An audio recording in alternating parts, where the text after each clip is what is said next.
Ano ba yan ang pinagkaiba kan debit card as in credit card? Tara, aramon taan meaning in a minute. Ang debit card, sarong payment card na konektado o nakalink sa sarong aktibong bank o e-money issuer account. Pag ginamit ining pambayad, kaipuhan may laog na kwarta ang nakalink na bank o e-money account na mababawas tulos ang kantidad na ipinambayad sa account ng consumer. Pwede man gamiton ang debit card para mag-withdraw ng kwarta sa mga ATM. Sa debit card, ang magagastos o mawi-withdraw ng consumer iyo lamang ang kumpira ang kantidad na yaon sa iyang account. Mientras, ang credit card, sarong payment facility na kung saan pwede magbayad sa paagi ng pag-utang sa credit card issuer.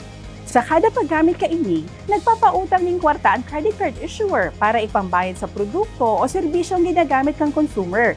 Matalaga ang credit card issuer ng petsa kung na rin dapat mabayadan ng consumer ang ipinautang na kantidad. Importanteng rubdomon na ang credit card issuer pwede magpataw ng dagdag na bayadan kung mahuri sa pagbayad ng credit card. Halimbawa kainit, ang interes. Igwaman credit limit o hangganan ang kantidad na pwedeng ipautang ng credit card issuer sa consumer.